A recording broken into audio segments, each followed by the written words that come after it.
Hello everyone and welcome to the first Forgotten Heralds tutorial video. I am Holy Ruin or Holy Decimation and I am playing on USPC.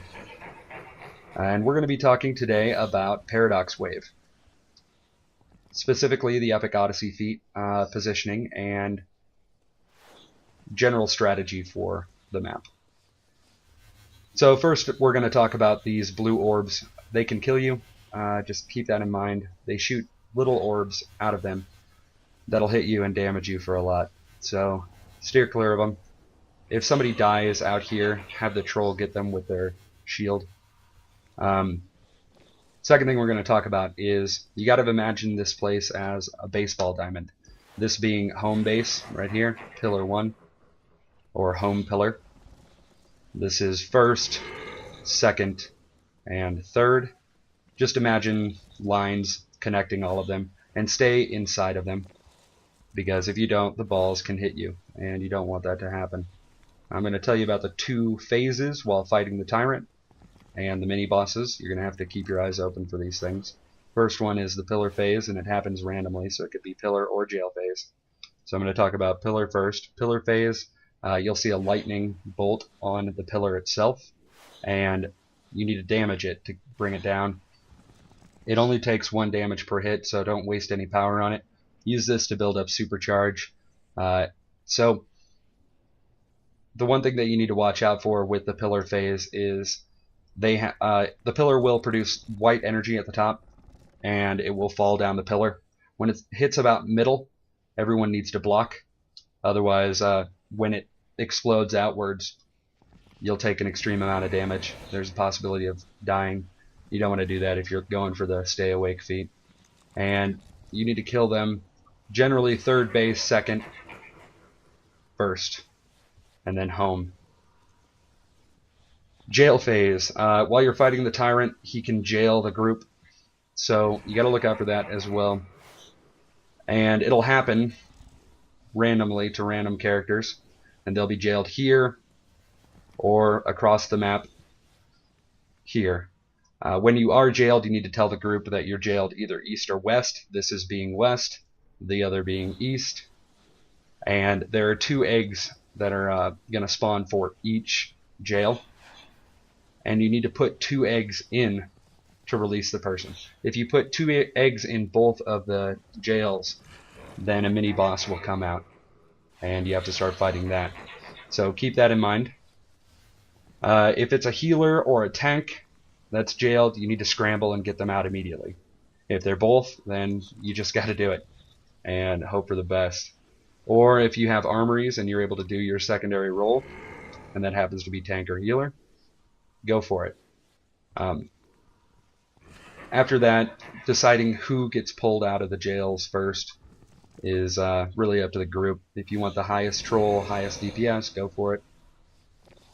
So now we're going to start talking about the mini bosses, and we're going to go from here first. This is the warrior. He'll come out of this one, and he shoots energy orbs that'll wipe out everyone that's grouped up if you don't roll out of the way. They'll shoot it at the group or the tank, depending. Just move out of the way. Other than that, just keep burning him down and keep the debuff on him. The tank's going to do his best to take all the orbs that he can. The warrior also does a suck-in move where he'll suck the entire group in towards him. Whoever touches the warrior, he's going to lock onto, and they need to run across the map. They need to get out of there.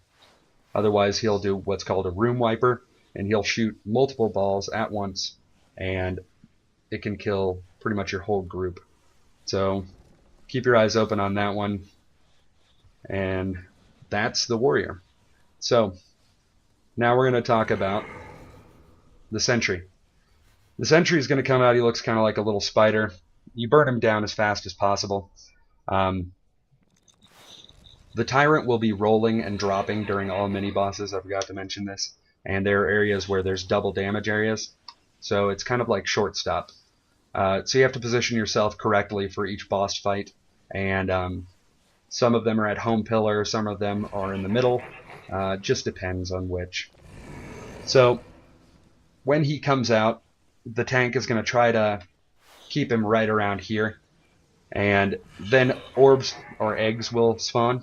You need to throw those eggs at the sentry. Otherwise, he'll have a shield up that'll negate all damage to 1. So everything you do is only going to do 1 damage.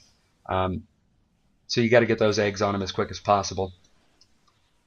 Also, he does jumps. He'll jump and warp over here to the group or wherever the group's at. He'll kill whoever he jumps on. So the troller, one of the trollers, you need to decide, tags him with a power, and then can run over here and hang out back here or back here to not die. And you got to keep that tag on him. You can also come back here. I've seen that work pretty well. You got to keep the tag on him, otherwise he'll warp and kill the group. And that's pretty much the sentry. Just burn him down. The Ravager is the next one. He comes out of here. The group will be generally at home pillar at that point in time, hopefully.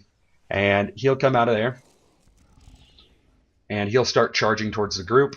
When he hits about right here, everybody needs to move because he's going to swipe at the end of his charge or whenever he runs into a person. And everyone around that person will die. Also, don't be near the tank when the tank does block the charges and the swipes, because there's concussive damage that will kill you as well. So just split up, keep a health debuff on him because he continuously recharges his own health. The tank will try to tank him on the pillar, so here or here, and if the tank is tanking him here, then the group needs to line up here. Subsequently, same thing for the other side, but opposite. Keep in a line and keep dropping orbitals and supply drops and debuff him constantly. And that's the Ravager. He's pretty simple. The next one is the Oppressor. The Oppressor comes out of here.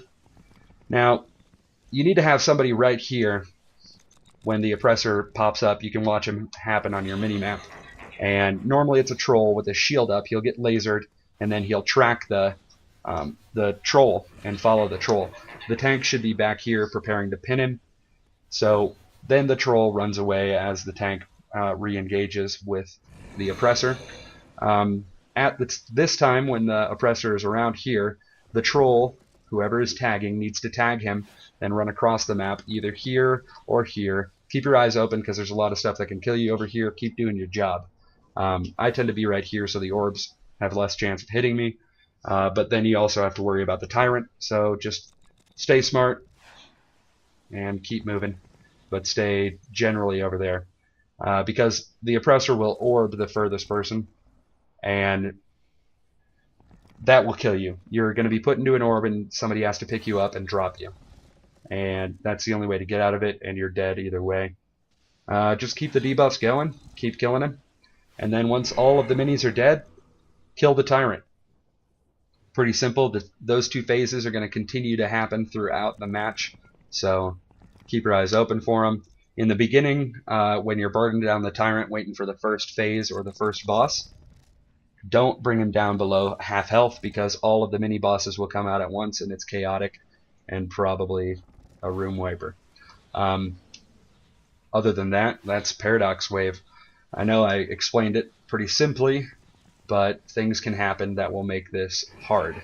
So you got to keep good communication, have everybody know what to do, when to do it when you go in, and have fun. Thanks for watching.